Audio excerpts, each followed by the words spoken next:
Sixth క్లాస్‌లో మా ఊర్లో నేను చదివాను. జెడ్పీహెచ్ఎస్ స్కూల్ అని జిల్లా పరిషత్. క్లాస్ ఫస్ట్ నేనే. అంటే నాతో పాటు ఒక ఇద్దరు ముగ్గురు ఫ్రెండ్స్ ఉండేవాళ్ళు. మేమేం చేసేవాళ్ళంటే ఊరు బయట 2 పక్కల చెత్త కుప్పలు ఉండేవి.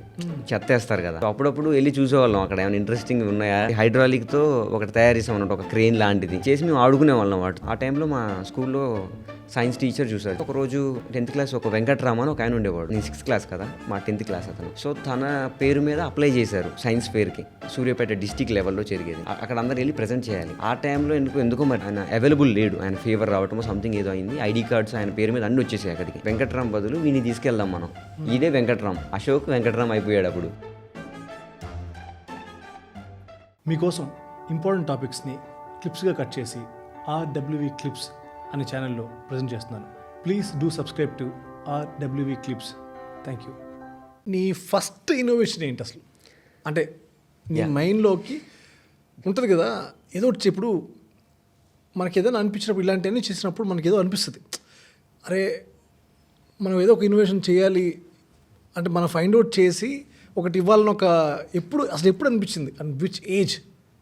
సో నాకు 6th క్లాస్లోనే సార్. 6th క్లాస్లో మా ఊర్లో నేను చదివాను. జెడ్పీహెచ్ఎస్ స్కూల్ అని జిల్లా పరిషత్ ఉన్నత పాఠశాలలో నేను చదివాడిని. సో అందులో మా ఫ్రెండ్స్ ఉండేవాళ్ళు, మా క్లాస్ వాళ్ళు. సో యాక్చువల్గా అందులో నేను 6th క్లాస్లో క్లాస్ ఫస్ట్ నేనే. అక్కడ అంటే మా దాంట్లో తక్కువ మంది ఉండేవాళ్ళు. ఓకే. సో దాంట్లో కొంచెం మంచి మార్కులు వచ్చాయి కాబట్టి నేనే ఫస్ట్ ర్యాంక్ అయిపోయాను అక్కడ. అంతకు మించి ఏం లేదు. సో మేమందరం ఏంటి అంటే నాతో పాటు ఒక ఇద్దరు ముగ్గురు ఫ్రెండ్స్ ఉండేవాళ్ళు. మేమేం చేసేవాళ్ళంటే ఊరు బయట 2 పక్కల చెత్త కుప్పలు ఉండేవి. చెత్తేస్తారు కదా! సో అప్పుడప్పుడు వెళ్ళి చూసేవాళ్ళం అక్కడ ఏమైనా ఇంట్రెస్టింగ్ ఉన్నాయా అనేది. సో ఆ టైంలో మేమేంటంటే చిన్నది ఒకటి హైడ్రాలిక్‌తో ఒకటి తయారు చేసామన్నమాట. ఒక క్రేన్ లాంటిది. సో అది చేసి మేము ఆడుకునేవాళ్ళం వాటితో. ఆ టైంలో మనం టాయ్స్తో ఆడుకుంటాం, మనకి ఇంట్రెస్ట్ ఉంటుంది కదా. సో అది మా సొంతంగా మేము తయారు చేసుకొని నేను మా ఫ్రెండ్స్ ఆడుకునేవాళ్ళం. సో అట్లా కొన్ని డిఫరెంట్ చేసినాం. అంటే వేస్ట్ మెటీరియల్స్తో. ఆ టైంలో మా స్కూల్లో సైన్స్ టీచర్ చూసారు, చిరంజీవి సార్ అని. ఆయన చూసి ఆయన అప్పుడప్పుడు అప్రిషియేట్ చేసేవాడు. బేసిక్గా టీచర్స్ కొడతారు కదా బాగా. సో ఆయన అప్రిషియేట్ చేసేసరికి నాకు ఇంకా మంచి మజా వచ్చేసింది, అరే ఇంకా చేయాలి మనం ఇట్లా అనేసి. అట్లా డిఫరెంట్ చేస్తే ఒకరోజు 10th క్లాస్ వాళ్ళని 10th క్లాస్ ఒక వెంకట్రామ అని ఒక ఆయన ఉండేవాడు. నేను 6th క్లాస్ కదా, మా 10th క్లాస్ అతను. సో తన పేరు మీద అప్లై చేశారు సైన్స్ ఫేర్కి. సూర్యాపేట డిస్టిక్ లెవెల్లో జరిగేది. అక్కడ అందరు వెళ్ళి ప్రజెంట్ చేయాలి. ఆ టైంలో ఎందుకో మరి 10th క్లాస్ అతను ఆయన అవైలబుల్ లేడు. ఆయన ఫీవర్ రావటమో సంథింగ్ ఏదో అయింది. ఐడి కార్డ్స్ ఆయన పేరు మీద అన్నీ వచ్చేసాయి అక్కడికి. సో మా సార్ ఏం చేశాడంటే ఆయన పేరు వెంకట్రామ్ బదులు వీని తీసుకెళ్దాం మనం. ఇదే వెంకట్రామ్. అశోక్ వెంకట్రామ్ అయిపోయాడు అప్పుడు. ఓకే. సో అని చెప్పేసి నన్ను తీసుకెళ్ళి, అరే నిన్న ఎవరైనా నీ పేరు అడిగితే నువ్వు వెంకట్రామ్ అని చెప్పు, నీ ఐడి కార్డ్ చూపించు అని చెప్పాడు. సరే అని చెప్పేసి అక్కడికి వెళ్ళాము. 3 days ఉన్నాం. 3 daysలో చాలా చూశాను. అంటే నాకు తెలియనివి ఇంకా తెలిసాయి. ఎలా అంటే ఇప్పుడు ఒక చిన్న మురిక్కుంట నుంచి మనం సముద్రంలో ఒక చేప దూకితే ఎలా ఫీల్ అవుతుందో, అక్కడికి వెళ్ళాక అంతమందిని చూసి ఓహో ఇట్లా తయారు చేసి ఇంతమందిని ఇట్లా కూడా ఎగ్జిబిషన్స్ జరుగుతాయా, కాంపిటీషన్ జరుగుతాయా అనిపించింది. సో వాళ్ళందరిని చూసాక నాకు కూడా ఇంకా చాలా చేయాలనిపించింది అక్కడికి వెళ్ళిన తర్వాత. దాని తర్వాత రాగానే ఫుల్ టైం ఇంకా క్లాసులు ఎగ్గొట్టేయడం, ఇంకా మొత్తం ఇవే చేస్తాం. 7th క్లాస్కి వచ్చేసరికి లాస్ట్ ర్యాంక్ నాది అయిపోయింది. 6th ఫస్ట్ ఉండేవాడి, 7th లాస్ట్ వచ్చింది. ఓకే. లాస్ట్ అయిపోయినాం. ఇంకా మా నాన్న వీళ్ళందరూ మా టీచర్స్ కూడా కొంచెం మంది కంప్లైంట్ చేసేవాళ్ళు, మీ అబ్బాయి క్లాస్కి సరిగ్గా రావట్లేదు, మొత్తం ఎగ్గొట్టేస్తున్నాడు, ఊర్లలో తిరుగుతున్నాడు ఎక్కడెక్కడో అట్లా చెప్పేసరికి మా నాన్న నన్ను ప్రైవేట్ స్కూల్కి షిఫ్ట్ చేశాడు. అంటే మంచి చదవాలి కాబట్టి. అలా ఇంకా 3 years ప్రైవేట్ స్కూల్లోనే చదివాను. అప్పుడు ఏం చేయలేదు ఇంకా. దాని తర్వాత ఇంటర్ తర్వాత కొన్ని TSR JC అని కొన్ని ఎగ్జామ్స్ ఉంటాయి అంటే 10th తర్వాత ఎంట్రన్స్ ఎగ్జామ్లు. అవి రాశాను, కానీ కౌన్సిలింగ్కి వెళ్ళకపోవడం, అంటే ఇంకా నాకు ఎక్కడ సీట్ రాలేదు. సో మా నాన్న ఏమన్నాడంటే, నారాయణ కాలేజీలో వేస్తాను నిన్ను, 1.5 లక్ష ఖర్చు అవుతుంది, అయినా పర్లేదు నువ్వు మంచిగా ఎదుగుతావు కదా అనేసి. అప్పటికి ఫార్మింగ్ ఫ్యామిలీ అంటే ఏంటంటే సార్, మెయిన్ అప్పులే ఇంకా మనకు ఉండేది. అంటే ప్రతి రైతుకి అప్పులు ఉంటాయి ఊర్లలో. సో నాకు అది తెలుసు. అప్పులేని రైతు నాకు తెలిసి అయితే లేడు. ఆయన రైతే కాడు ఒకవేళ అప్పు లేకపోతే. ఫస్ట్ అది ఖచ్చితంగా ఉంటుంది అప్పు. సో అదంతా అయిపోయిన తర్వాత నాకు నచ్చలేదు. ఎందుకంటే అంత డబ్బులు కట్టి ఇప్పుడు 2 yearsకి 3 lakhs ఖర్చు అవుద్ది, మళ్ళీ దానికి వడ్డీ, అది కూడా అప్పు తీసుకురావాలి, ఇదంతా ఎందుకని చెప్పేసి నాకు వద్దని చెప్పేశాను. అప్పుడు కొంచెం మా నాన్న బాగా తిట్టాడు నన్ను. సో నేనేం చేశానంటే దేవరకొండ నల్గొండ జిల్లా కింద వస్తుంది, నల్గొండ డిస్టిక్ కిందకి వస్తుంది. చాలా దూరం అది, ఎప్పుడు వెళ్ళని ప్లేస్. సో నాకు ఒక పర్సన్ ద్వారా తెలిసింది ఏంటంటే అక్కడ వొకేషనల్ కోర్స్ ఉంటుంది, అందులో అగ్రికల్చర్ కూడా చెప్తారు, ప్లస్ బైపీసీ కూడా నీకు 2 సర్టిఫికేట్స్ వస్తాయని చెప్పారు. అనగా నా కోర్స్ తీసుకున్నాను అక్కడ. అక్కడికి వెళ్ళిన కొంతకాలానికి అది గవర్నమెంట్ హాస్టల్ పైగా. సో నేను వెళ్ళి సర్టిఫికేట్స్ ఇచ్చేసి మొత్తం అడ్మిషన్ తీసేసుకొని వచ్చేసాను. ఎవరికి చెప్పలే మా ఇంట్లో. ఓకే. సో కొన్ని రోజుల తర్వాత మా అన్నయ్యకి తెలిసింది. మా నాన్న ఏమన్నాడంటే, అరే నువ్వు వెళ్ళి వీడిని జాయిన్ చేసిరా హాస్టల్కి అని ఒక 1000 రూపాయలు ఇచ్చాడు మా అన్నయ్యకి. ఓకే. 1000 రూపాయలు ఇస్తే మా అన్నయ్య నన్ను తీసుకెళ్ళాడు. బస్సులో వచ్చేసాం. చాలా దూరం. మా అన్నయ్య అలసిపోయాడు బస్సులో కూర్చొనే. సో అక్కడికి వెళ్ళిన తర్వాత హాస్టల్ చూసాం. ఫస్ట్ హాస్టల్ చూస్తే వర్షాకాలం కదా, అంటే జూన్ జూలైలో స్టార్ట్ అవుతుంది కాబట్టి ఇంత లోతు నీళ్ళు ఉన్నాయి హాస్టల్లో. అది గవర్నమెంట్ హాస్టల్.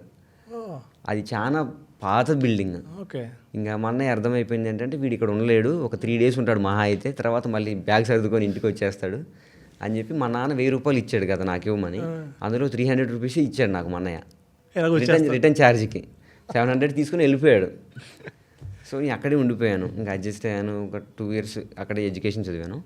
అయితే ఫస్ట్ ఇయరే నాకేమనిపించిందంటే ఇలా ఉంటే నేనేం చేయలేను, ఎందుకంటే ఇంకేదో చేయాలి, మనం పెద్దగా సాధించాలని చెప్పేసి బాగుండేది సార్ నాకు. ఆ కసి అంటాం కదా, ఇంకా ఎప్పుడైనా ఇంకా అదే ఉండేది నాకు. సో మా గవర్నమెంట్ హాస్టల్కి న్యూస్ పేపర్ వచ్చేది. న్యూస్ పేపర్ ఒకరోజు అనుకోకుండా న్యూస్ పేపర్ చదివాను. న్యూస్ పేపర్లో ఏమని వచ్చిందంటే, ఒక చిన్న డిస్టిక్ పేపర్లో మీరు జిల్లా సైన్స్ అధికారితో మాట్లాడాలనుకుంటున్నారా అని చెప్పేసి ఒక ఆర్టికల్ వచ్చి దాని కింద నెంబర్ ఇచ్చారు. సో ఆ నెంబర్కి ఫోన్ చేశాను నేను. అసలు నాకు ఫోన్ లేదు ఆ టైంలో, నిజంగా అంటే నాకు చేతిలో ఫోనే లేదు. నేను ఎవరికైనా ఫోన్ చేయాలంటే వేరే వాళ్ళ ఫోన్ తీసుకొని చేయాలి. అలా ఆయనకి చాలా టైమ్స్ ఫోన్ చేశాను సార్. దగ్గర ఒక 500 సార్లు ఫోన్ చేసి ఉంటాను, ఒక 1 week 10 days వరకు. ఎప్పుడు గుర్తొస్తే అప్పుడే అన్న ఒకసారి ఫోన్ ఇవ్వన్న అని చెప్పి. అంటే ఆయన చేయాల్సిన అంటే జిల్లా సైన్స్ అధికారికి మనం తయారు చేసిన వాడి గురించి చెప్దాం, మనకి దీని మీద ఇంట్రెస్ట్ ఉందని. అవును, బట్ నువ్వు అప్పుడు ఆపేసావు, మళ్ళీ స్టార్ట్ చేయలేదు కదా? స్టార్ట్ చేసాను. అప్పుడు మళ్ళీ ఎండాకాలం వచ్చింది కదా 10th అయిపోయిన తర్వాత, అప్పుడు అదేదో సీడ్ సోయింగ్ టూల్ అని విత్తనాలు వేసేది అది చేసావు. అంటే 6thలో ఒకసారి చేసిన తర్వాత 7thలో ఒకసారి మళ్ళీ ఒకసారి ఏదో సమ్ ర్యాండమ్గా ఒక దగ్గరికి వెళ్ళి సైన్స్ ఫేర్కి వెళ్ళి అక్కడే చూపించి వచ్చావు. తర్వాత 3 years ఏం చేయాలి. సో 10th తర్వాత మళ్ళీ స్టార్ట్ చేసాను. సమ్మర్లో ఖాళీగా ఉన్నామని మళ్ళీ స్టార్ట్ చేసాను. అసలు సమ్మర్లో ఖాళీగా ఉంటే ఈ సిటీ వాళ్ళంతా ఆడటానికి సరిపోదా? నువ్వేమో దాని మీద ఓకే. అలా నువ్వు చేసిన దాన్ని ఇంటర్మీడియట్లో అక్కడ మళ్ళీ ఎండాకాలం అయిపోకుండా మళ్ళీ డిస్టిక్ ఇక్కడికి వచ్చేసాను, కాలేజ్కి వచ్చేసాను కదా, మళ్ళీ అప్పుడు ఆపేసాను పని. ఎందుకంటే ఇక్కడ ఫుల్ టైం చదువుకోవాల్సి వస్తుంది అనుకున్నాను. బట్ ఇక్కడ చాలా ఫ్రీడమ్ ఉంది. ఫ్రీడమ్ అంటే వొకేషనల్ కాలేజ్లో వీళ్ళు వదిలేశారు నన్ను. ఇంకా హాస్టల్ కూడా అంతే. నేను చాలా ఫీల్ అయిపోయాను అనమాట, వీళ్ళు స్టడీ అవర్స్ పెడతారు ఇలా అని. అలా ఏం లేదు, ఫ్రీడమ్ ఉంది. నాకు అనిపించింది మనం ఇక్కడ మన ప్యాషన్ని ఫాలో అవ్వచ్చు అని. ఇంకా అప్పుడు జిల్లా సైన్స్ అధికారితో ఫోన్ చేస్తే ఒకరోజు ర్యాండమ్గా ఆయన గుర్తుపెట్టుకుని ఒకరోజు నాకు కాల్ చేశాడు. నేను డిఫరెంట్ ఫోన్లు నేను చేస్తాను కదా, ఆయన 2-3 ఫోన్లు చేశాడు. ఆయన అశోక్ ఉన్నాడా మీ పక్కన, అశోక్ ఉన్నాడా అని. సో ఆయన చేసి ఒకరోజు ఇలా ఒక ప్రోగ్రామ్ జరుగుతుంది, టీచర్స్ మీటింగ్ ఉంది, అక్కడ కాంపిటీషన్ లా జరుగుతుంది. ఆయన ముందే తెలుసా? తెలియదు నాకు. జస్ట్ ఆ నెంబర్ పేపర్. జిల్లా సైన్స్ అధికారి అంటే ఆయన ఎంత పెద్ద అయినా కూడా తెలియదు నాకు. అవతల ఆయన ఎంత పెద్ద ఉంటాడు ఏంటి అని ఆయన పేరు కూడా తెలియదు నాకు. సో ఆయనకు ఫోన్ చేస్తే ఆయన ఒకరోజు ఇలా వచ్చాయని చెప్పారు. ఇంకా మనం వెళ్ళడానికి పైసలు లేవు నా దగ్గర. మేమేం చేశానంటే మా ఫ్రెండ్స్ ఉన్నారు హాస్టల్లో. ఎక్కడికి వెళ్ళాలి? నల్గొండ వెళ్ళాలి. దేవరకొండ నుంచి నల్గొండ బస్ టికెట్, మన ఆర్డినరీ బస్ అంటాం కదా సార్, పల్లె వెలుగు 41 రూపాయలు దాని టికెట్. సో అక్కడికి వెళ్ళడానికి నా దగ్గర పైసలు లేవు. అది కూడా ఫస్ట్ టైం నేను నల్గొండ ఎప్పుడు వెళ్ళను నేను. అక్కడ మా చుట్టాలు కూడా ఉన్నారు నల్గొండలో, కానీ నేను ఎప్పుడు కాంటాక్ట్ అవ్వను, నేను ఎప్పుడు వెళ్ళను అనమాట వాళ్ళ దగ్గరికి. ఇంకా మా ఫ్రెండ్స్ని అడిగితే వాళ్ళు ఇచ్చేసారు, ఒక 50 రూపీస్ వరకు మనకి ఇచ్చేసారు వాళ్ళ ఇల్లు మొత్తం. ఇచ్చేసిన తర్వాత మళ్ళీ బట్టలు కూడా నాకు సరిగ్గా లేవు నిజం చెప్పాలంటే. ఆ టైంలో నేనేం చేశానంటే మా ఫ్రెండ్ వాడిది ఒక చొక్కా వీడిది ఒక పాయింట్ తీసేసుకొని నైటే రెడీ పెట్టేసుకున్నాను, రేపు మార్నింగ్ వెళ్ళాలి కదా. సో అక్కడికి వెళ్ళే ముందు 1 గంట ముందే వెళ్ళాలి మనం, ఎందుకంటే లేట్ అయితే వాళ్ళ అవకాశం వచ్చింది పోగొట్టుకోకూడదు కదా. అలా అని చెప్పేసి మొత్తం టైం ప్రీ ప్లాన్డ్గా పెట్టుకొని ఇంకా మార్నింగే 5 o'clock అలా లేచి స్నానం చేసేసి సన్నీళ్ళే మొత్తం ఆడ గవర్నమెంట్ హాస్టల్లో బయటే చేసేయాలి సార్ స్నానం. మాకు బాత్రూమ్స్ కూడా అంత ప్రాపర్గా ఉండేవి కావు. ఇంకా అలా దేవరకొండ బస్ ఎక్కి వెళ్ళిపోయాను. కానీ రిటర్న్ వచ్చేటప్పుడు ఎలా పైసలు లేవు కదా అని ఆలోచన పడింది నాకు. ఇంటి వెళ్ళిపోయిన తర్వాత అక్కడికి వెళ్తాం ఓకే, మళ్ళీ రిటర్న్ రావాలి కదా అని చెప్పేసి. సో అందరిని అడిగాము నల్గొండ ఇంకెంత దూరం ఉంది బస్సులో కూర్చున్నాను కదా. సో వాళ్ళు చెప్పేవాళ్ళు ఇంకొక అర్ధగంటలో వెళ్ళిపోతాం అలా అని చెప్తే, కోమటిరెడ్డి వెంకటరెడ్డి అని ఒక కాలేజ్ ఉంటుంది సార్ ఆయనది నల్గొండలో. సో మా సార్ ఏమని చెప్పారంటే, నైట్ మాట్లాడాను కదా ఆయనతో రేపు వస్తున్నానని, ఆయన ఏమన్నారంటే అక్కడికి వచ్చి గేట్ దగ్గర ఉండు, అక్కడికి వచ్చి నాకు కాల్ చేయి అని చెప్పారు. సో ఆయన కాల్ చేస్తే ఆయన ఏదో పనిలో ఉన్నారు, బిజీగా ఉన్నారు. సో అక్కడ వేరే స్కూల్ ఉందన్నమాట క్రిస్టియన్స్ది. సో ఆ స్కూల్ దగ్గరికి వెళ్ళాను.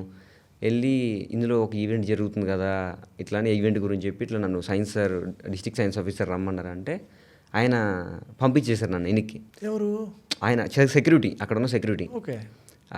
ఏమన్నారంటే ఇక్కడ ఏం ఈవెంట్ జరగట్లేదు, ఎవరిని పడితే వాళ్ళని రానివ్వరు ఇందులోకి, నీ దగ్గర ఐడి కార్డు ఉండాలి, అది ఉండాలి, ఇది ఉండాలని చెప్పారు, పాస్ ఉండాలని చెప్పారు. ఓకే. నా దగ్గర ఏం లేదు. నాకు బొక్కబడింది.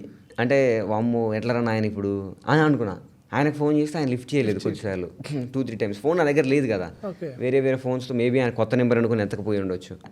నాది చేసిన దాన్ని పట్టుకొని ఒక కవర్లో పెట్టుకొని మొత్తం అలా ఉన్నాను. ఇంకా అంతలోకి ఆయనే మళ్ళీ నేను వేరే నెంబర్కి కాల్ చేస్తే లిఫ్ట్ చేశారు. ఇట్లా చెప్పాను, సార్ ఇక్కడ ఉన్నాను ఇలా అని చెప్తే, ఓకే నువ్వు అక్కడే ఉండు, నేను ఒక అతన్ని పంపిస్తాను, ఆయన వచ్చి నేను పికప్ చేసుకుంటారు, ఆయన బైక్ వేసుకొని గ్లామర్ బండి వేసుకొని వస్తాను నీ దగ్గరికి అని చెప్పారు. సరే అన్నాను. ఆయన వచ్చేసరి ఆయన లిఫ్ట్ బండి మీద పికప్ చేసుకొని వెళ్ళిపోయారు. లోపలికి వెళ్ళిపోయాం. లోపల మీటింగ్ జరిగింది. అక్కడికి డిఈఓ మేడం వచ్చారు, సరోజిని దేవి మ్యామ్. ఓకే. ఆయన ఆమె మేడం ఇప్పటికీ టచ్లో ఉంటారు, అప్పుడప్పుడు కాల్ చేస్తారు కూడా. ఇప్పుడు వేరే పోస్టింగ్ ఇచ్చారు. ఇంకా ఆ మేడం అందరూ వచ్చారు, టీచర్స్ అందరూ వచ్చారు, ఈవెంట్ జరుగుతుంది. అక్కడ నేను ఎగ్జిబిట్ చేశాను ప్రోడక్ట్. ఓకే. నాకు ఎగ్జిబిట్ చేసేటప్పుడు స్టేజ్ పైన ఉన్నప్పుడు కూడా నాకు 41 రూపాయలు గుర్తొస్తుంది.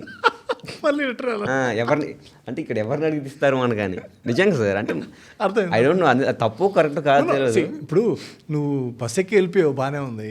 అక్కడి నుంచి మళ్ళీ రిటర్న్ రావాలి, ఎలా వస్తా అదొక లోపల మనకి భయం ఉంటుంది.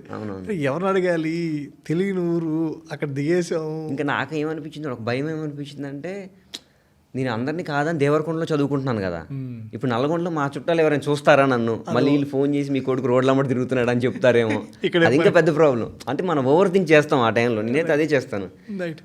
అదంతా భయం ఉండిపోయింది. సో అక్కడ మేడం ఎవరు, డిఓ మేడం ఎవరు కలిసారు? డిఓ మ్యామ్ కలిసాము, అక్కడ ప్రజెంట్ చేసాము. చేసిన తర్వాత సార్ కూడా, డిస్ట్రిక్ట్ సైన్స్ ఆఫీసర్ కూడా ఎక్కి స్టేజ్ పైకి వచ్చేసి ఆయన చెప్పారు, ఇట్లా ఏమన్నారంటే, ఈ పిల్లగాడు నాకు ఇన్నిసార్లు ఫోన్ చేశాడు, ఇట్లా చేద్దామని బాగా ఇంట్రెస్ట్ చూపిస్తున్నాడు, అది ఇదని అన్నారు. అనగానే ఇంకా మొత్తం అయిపోగానే వాళ్ళు అనౌన్స్ చేశారు, ఇట్లా ఈ అబ్బాయికి మేము పైసలు ఇస్తాము, ఇట్లా 4500 ఇస్తామని చెప్పారు. నేను షాక్ అయిపోయాను సార్. షాక్ అయిపోగానే డబ్బులు ఇచ్చేసారు. ఆ డబ్బులు ఏం చేయాలో అర్థం కాదు నాకు. అంటే అంత డబ్బులు సార్ వద్దు, మనకు మొహమాటం ఎక్కువ కదా, సార్ వద్దు సార్ అది నువ్వు తీసుకోవాలి అది అని చెప్పి ఫోర్స్ చేసి జేబులో పెట్టేశారు. జేబులో పెట్టే కానీ ఇంకా అంత డబ్బులు నాకు ఎప్పుడు రాలే నా లైఫ్లో, ఫస్ట్ టైం నుంచి నేను ఎప్పుడు చూడలే. అంటే చూసినా నాన్నోళ్ళ దగ్గర చూస్తాం కానీ మనం అడగం కదా, నాన్నోళ్ళు అటు ఇటు చేస్తారు. అవును.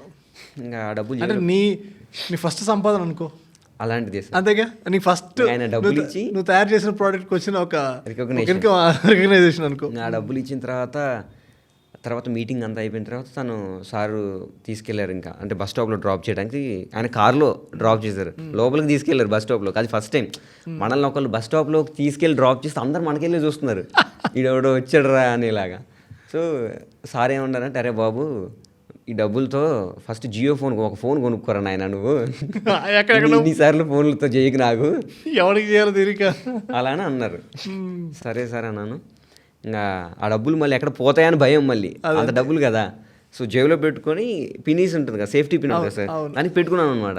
అంటే డబ్బులు బయటికి పోకుండా, అప్పుడు భయం కదా. ఎప్పుడు ఏజ్? ఇప్పుడు 2019 ఆ టైంలో సార్. ఓకే. అప్పుడు ఎంత ఏజ్? నాకు 17 ఇయర్స్ అప్పుడు. 17 ఇయర్స్. నువ్వు కనుక్కున్న ఫస్ట్ నువ్వు అక్కడ ప్రజెంట్ చేసిన ప్రోడక్ట్ ఏంటి సార్? అక్కడ 2-3 ఉన్నాయి సార్. అంటే ఇప్పుడు మన స్మోకింగ్ ద్వారా లంగ్స్కి ఎట్లా ఎఫెక్ట్ అవుతుంది అనేది అదొకటి చేసాం. అది అగ్రికల్చర్ రిలేటెడ్ కాదు, అదొకటి చేసాం. ప్లస్ ఇంకోటి వీడింగ్ టూల్ ఒకటి ప్రజెంట్ చేసాం అక్కడ. వీడింగ్ టూల్ మన ఒరిలో కలుపు తీసేదని చెప్పాను కదా, సో అది చూపించాం అక్కడ. సో వాళ్ళు ఇంప్రెస్ అయ్యారు మంచిగా.